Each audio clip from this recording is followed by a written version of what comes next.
Ramesh railway station पर guard की नौकरी करता था। उसकी शिफ्ट हाल ही में रात की हो गई थी और उसका ट्रांसफर एक ऐसे रेलवे स्टेशन पर कर दिया गया था जो काफी सुनसान और वीरान था। वहां से ज्यादा गाड़ियां नहीं गुजरती थी और प्लेटफॉर्म भी अक्सर सुनसान ही रहता था। उस स्टेशन पर ज्यादा पैसेंजर भी वेट नहीं करते थे। शहर की आबादी भी कम थी। रमेश इस बात से काफी नाराज था कि उसका ट्रांसफर ऐसी वीरान जगह पर कर दिया गया। एक रात रमेश खुद से ही बड़बड़ाता हुआ चला जा रहा था। क्या मुसीबत है, अच्छी खासी घर के पास नौकरी चल रही थी, बेकार ही सुनसान जगह पर ट्रांसफर हो गया। 1 महीना देखता हूं, फिर बात कर लूंगा ट्रांसफर की। उसका यहां नौकरी करने का बिल्कुल भी मन नहीं था।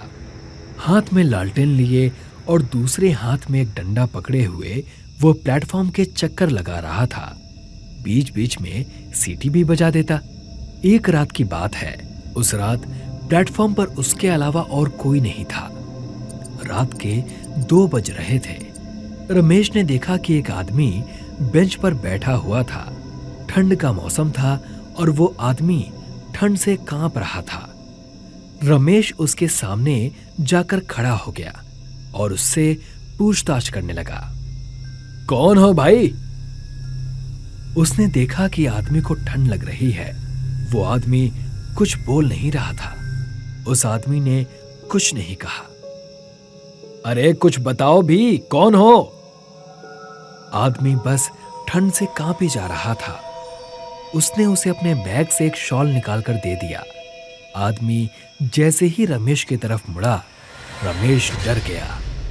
उस आदमी का चेहरा ही गायब था। रमेश वहां से भागकर वेटिंग रूम में आ गया। उसने जो देखा था उसे अपनी आंखों पर यकीन नहीं हुआ। वो फिर से कुछ देर बाद उसी जगह पर चेक करने गया तो उसने देखा कि वहां कोई भी नहीं था, बस उसका शॉल गिरा हुआ है। उसने वो शॉल उठाया और सुबह घर लौट गया। वो इस हादसे को एक बुरे सपने की तरह भूल गया। इतनी सुनसान जगह और इतनी गहरी रात, बुरा सपना ही होगा। रमेश, तू तो इस वीराने में अपना मानसिक संतुलन ही ना खो दे। उसने सोचा कि उसे नींद आ रही थी और उसने नींद में सपना देखा।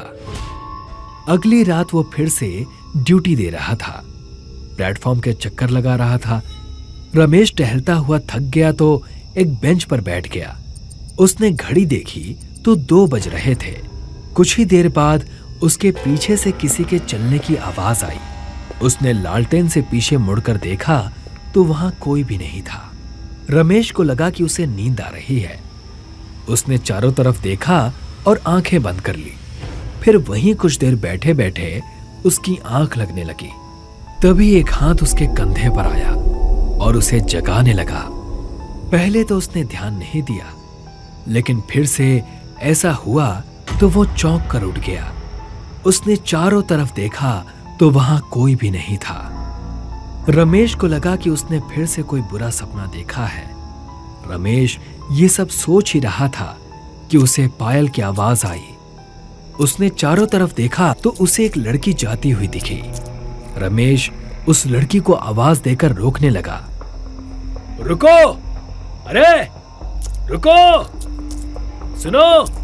रुको! वो जैसे ही उस लड़की के पास गया तो वो लड़की गायब हो गई थी। रमेश इस बार घबरा गया था। उसके माथे का पसीना साफ साफ बता रहा था कि वो बुरी तरह से डर गया है। रमेश ने ये बात फिर से किसी को नहीं बताई, लेकिन अब उसे प्लेटफॉर्म पर ड्यूटी करने से डर लग रहा था। अगली रात रमेश एक ही जगह खड़ा रहा। उसने स्टेशन का कोई चक्कर नहीं लगाया। कुछ देर बाद रमेश के पास एक आदमी आकर खड़ा हो गया और ट्रेन के बारे में जानकारी लेने लगा। रमेश को लगा कि कुछ गड़बड़ है। रमेश दूसरी तरफ देखने लगा और उस आदमी को नजरअंदाज करने लगा। उस आदमी ने फिर से रमेश से पूछा। इस बार रमेश को लगा कि ये कोई इंसान ही है। रमेश उस आदमी को ट्रेन के बारे में बताने लगा। तभी घड़ी में 2 बज गए। पूरा प्लेटफॉर्म घड़ी की आवाज से गूंज रहा था। रमेश ने घड़ी की तरफ देखा तो वो थोड़ा सा घबरा गया। उसके सामने खड़े आदमी ने उसके कंधे पर हाथ रखकर उसे जगाया तो वो होश में आ गया। रमेश ने देखा कि सामने खड़ा आदमी उसे धुंधला दिखाई दे रहा है। उसने अपनी आंखें मली, उसे फिर भी वो आदमी धुंधला ही दिखाई दे रहा था। रमेश ने उस आदमी को बुलाने की कोशिश की तो वो भागने लगा। रमेश भी उसके पीछे भागने लगा और वो आदमी अचानक से पटरी की तरफ भागने लगा और गायब हो गया।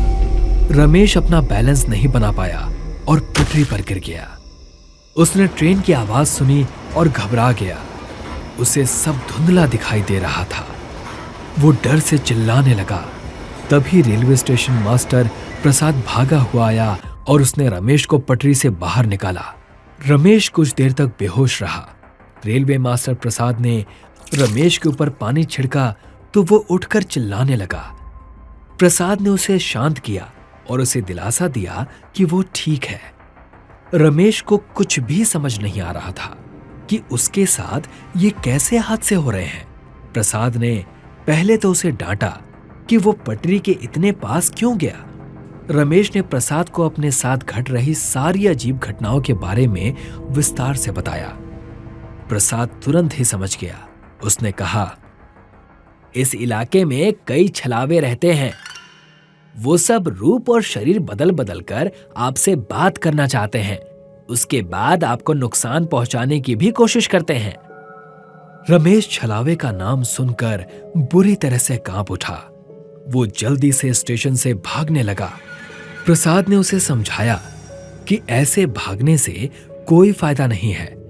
बस इन सब का एक ही इलाज है कि जब भी ये तुम्हारा ध्यान अपनी तरफ खींचने की कोशिश करें तो तुम्हें इन पर बिल्कुल भी ध्यान नहीं देना है और छलावे से बातें तो बिल्कुल भी नहीं करनी है। रमेश प्रसाद की बात ध्यान से सुनता रहा। फिर थोड़ी देर बाद उठकर प्लेटफॉर्म पर जाने लगा। उसने देखा कि सामने से एक आदमी आ रहा है।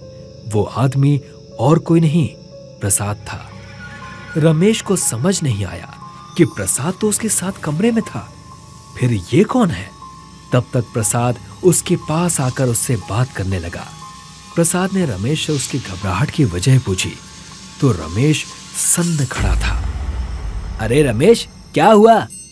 इतना घबराए हुए क्यों हो? प्रसाद ने उसे बताया कि आज उसे आने में देरी हो गई क्योंकि उसकी पत्नी की तबीयत खराब हो गई थी। ये बात सुनकर रमेश को धक्का लगा। वो भागता हुआ रूम में गया। उसने देखा कि प्रसाद डेस्क पर बैठा हुआ था और अपना काम कर रहा था। उसने कमरे से बाहर जाकर देखा तो वहां कोई भी नहीं था। रमेश घबराकर स्टेशन से भागने लगा। तभी उसका पैर एक लाश से टकरा गया और वो गिर पड़ा। उसने देखा कि सामने प्रसाद की लाश पड़ी थी और ऐसा लग रहा था कि उसे मरे हुए काफी दिन हो चुके थे। रमेश घबराकर उठने लगा और उठकर भागने लगा। लाश की आंखें खुली और वो रमेश के पैरों पर लिपट गई। प्रसाद की लाश जोर जोर से चिल्लाने लगी कि उसे कोई बचा ले और वो मरना नहीं चाहता। रमेश को कुछ भी समझ नहीं आ रहा था। उसने अपनी पूरी जान लगा दी उस स्टेशन से बाहर निकलने में और घबराता हुआ रमेश उस स्टेशन से भाग गया। कुछ दिनों बाद एक नया गार्ड स्टेशन पर ड्यूटी करने आया। वो एक रात ड्यूटी कर ही रहा था कि तभी उसने देखा कि घड़ी में 2 बज गए थे। सारा प्लेटफॉर्म खाली था। तभी उसके कंधे पर किसी ने हाथ रखा। गार्ड ने देखा कि वहां कोई नहीं था। वो प्लेटफॉर्म के चक्कर काटने लगा कि तभी उसे एक परछाई दूर जाती हुई दिखाई दी। वो परछाई एक शरीर में बदल गई और उस गार्ड के पास जाकर खड़ी हो गई। गार्ड ने पीछे मुड़कर देखा और उसके सामने रमेश खड़ा था। इतना बड़ा शहर होने के बावजूद भी रजत शहर से दूर एक बड़े से महल में रहता था। वो महल रजत का पुश्तैनी महल था। रजत का पुश्तैनी महल बहुत शानदार और खूबसूरत था। जहाँ रजत महल में अकेला रहा करता था तो वहीं दूसरी ओर गांव का कोई भी व्यक्ति उस महल के आसपास भी नहीं भटकता था। एक दिन बहुत तेज बारिश हो रही थी। तभी उसके घर की डोरबेल बजती है। रजत जैसे ही दरवाजा खोलता है, उसके सामने एक बहुत ही सुंदर लड़की होती है। लड़की अचानक रजत से बोलती है, सुनिए, मेरी गाड़ी खराब हो गई है और मुझे लगता है यहाँ आसपास कुछ और भी नहीं है। अगर आप बुरा ना माने तो क्या बारिश बंद होने तक मैं यहाँ रुक सकती हूँ? हाँ, क्यों नहीं, तुम अंदर आ जाओ। Thank you so much.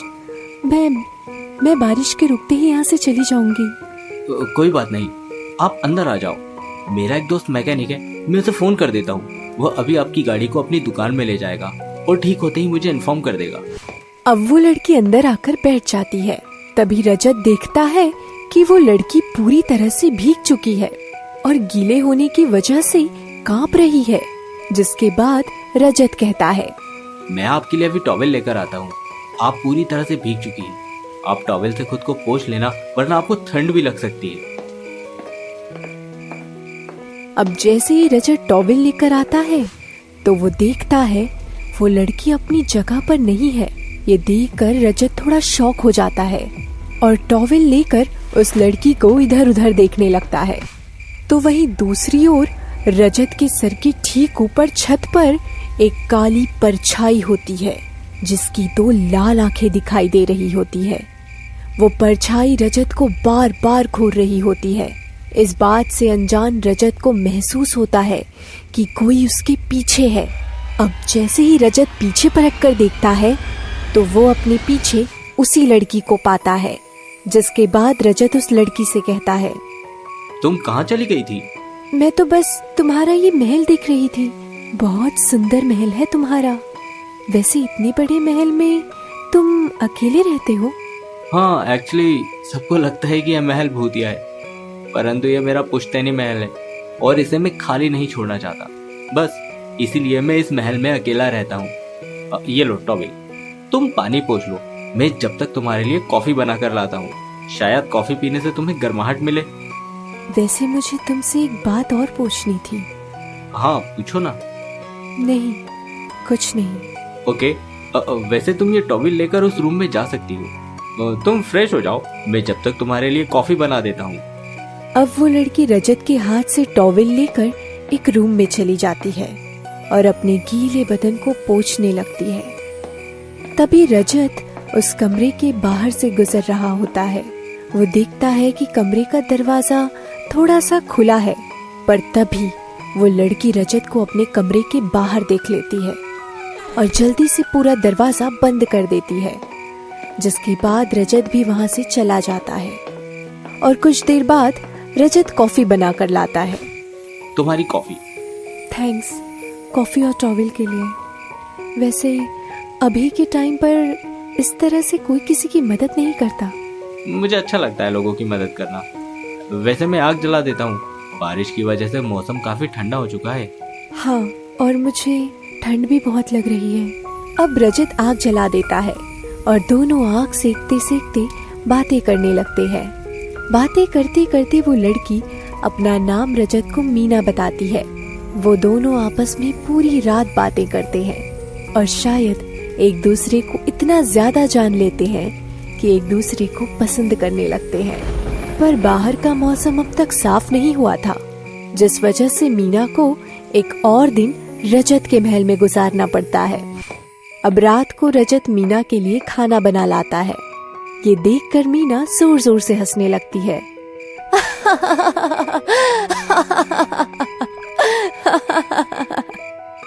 क्या हुआ, तुम हंस क्यों रही हो? कुछ नहीं, बस ऐसे ही। वैसे तुम खाना बनाना भी जानते हो? हाँ, अकेले महल में रहता हूँ तो महल की साफ सफाई भी मुझे ही करनी पड़ती है। कई बार तो सोचता हूँ कि इस महल को टूरिस्ट प्लेस बना दूँ, फिर सोचता हूँ नहीं, ये मेरा पुश्तैनी है, यहाँ बहुत सारी यादें जुड़ी हैं। रजत बोलते बोलते थोड़ा इमोशनल हो जाता है। जिसके बाद मीना उससे बोलती है, अच्छा बताओ, इतना बड़ा महल है और तुम्हारे घर से तुम्हारे अलावा इस महल में और कोई नहीं रहता। तुम्हें अकेले इस महल में डर नहीं लगता क्या? इसमें डरने की क्या बात है, और हाँ, मुझे डर नहीं लगता। रजत की बात सुनकर मीना उसे घूरने लगती है और जोर जोर से हंसने लगती है। जिसके बाद रजत एक बार फिर मीना से बोलता है, तुम हंस क्यों रही हो? पर मीना रजत के किसी भी सवाल का जवाब नहीं देती और तभी दरवाजे की डोरबेल बजती है और रजत जैसे ही दरवाजा खोलता है तो वो देखता है कि वहाँ कोई नहीं है। शायद मेरा वहम था। अब रजत अंदर वापस आता है जहाँ वो मीना को देखता है। मीना के बाल बिखरे होते हैं और उसका चेहरा बहुत डरावना होता है। मीना को देखकर रजत डर जाता है और डरते हुए मीना से बोलता है, मीना तुम ठीक तो हो ना? तुम्हें क्या हुआ है मीना? पर मीना कुछ नहीं बोलती और धीरे धीरे उसके पास जाने लगती है और उसके पास जाकर उसके कानों में उससे बोलती है, तुम इतनी जल्दी डर गए। इतना बोलकर मीना जोर जोर से हंसने लगती है और हंसते हंसते रजत से दूर होकर उससे बोलती है, बस रजत इतने में ही। अरे तुम तो कह रहे थे कि तुम्हें डर नहीं लगता। सच में रजत तुम एक नंबर की डरपोक हो। वैसे रजत मुझे यहाँ तुम्हारे साथ बहुत अच्छा लग रहा है। क्या मैं कुछ दिन और तुम्हारे साथ यहाँ रुक सकती हूँ? हाँ क्यों नहीं, जब तक तुम्हारा दिल करे तब तक तुम यहाँ पर रह सकती हो। अब इसी तरह से 1 हफ्ते बीत जाते हैं और पूर्णिमा की काली रात आ जाती है। उस रात रजत मीना के पास जाता है और उससे कहता है, मीना क्या तुम्हें डर नहीं लगता? तुम अकेली मेरे साथ इतने बड़े महल में कुछ दिनों से रह रही हो। मुझे डर नहीं लगता जब तुम मेरे साथ होते हो और मैं तो चाहती हूँ कि मैं तुम्हारे साथ यहीं रहूं। मुझे हॉस्टल नहीं जाना, मुझे वहाँ बिल्कुल अच्छा नहीं लगता। अच्छा, अगर कोई भूत तुम्हारे सामने आ गया तब क्या करोगी? तब मैं उस भूत के सामने तुम्हें खड़ा कर दूंगी और उससे बोलूंगी कि ये महल तुम्हारा है, इसलिए तुम रजत के महल को छोड़कर चले जाओ। और वैसे भी तुम्हारी शक्ल तो इतनी डरावनी है कि भूत भी तुम्हें देखकर भाग जाएगा। बस तुम्हारी यही अदा मुझे तुम्हारे और करीब ले आती है। अब मैं तुम्हें इस महल से कभी नहीं जाने दूंगा। तुम खुद चाहोगी ना तो भी नहीं। अच्छा, इतने कम दिनों में तुम्हें इतना प्यार हो गया मुझसे? यहाँ आने वाले हर शख्स से मुझे इसी तरह से प्यार होता है। इतना बोलकर रजत मीना को गले लगा लेता है और मुस्कुराने लगता है। कुछ देर बाद मीना जोर से चिल्लाती है। आह! मीना जोर से चिल्लाने के बाद रजत को खुद से दूर करती है और खुद सीने पर अपना हाथ रखकर नीचे जमीन पर गिर जाती है और तड़पने लगती है। पूरे फर्श पर खून ही खून होता है, जिसके बाद रजत एक इंसान से भूत बन जाता है और अपने एक हाथ से मीना का दिल लिए हवा में उड़ते हुए बोलता है, जो डर गया समझो बच गया। मुझे डराना चाहती थी तुम, और तुम नहीं जानती इस महल का भूत मैं ही हूँ और मेरी वजह से ही ये महल वर्षों से बंद है और मैं इस महल में सदियों से रह रहा हूँ। ये हवेली मेरी है और यहाँ आने वाला हर व्यक्ति मेरा शिकार। अब मुझे अपने दूसरे शिकार का इंतजार है। रजत का असली रूप देखकर मीना बहुत हैरान थी, पर अब उसके पास वो मौका नहीं था कि वो अपनी जान बचा सके। कुछ ही देर में मीना अपना दम तोड़ देती है और रजत एक बार फिर इंसान का रूप लेकर अपने नए शिकार के आने का इंतजार करने लगता है।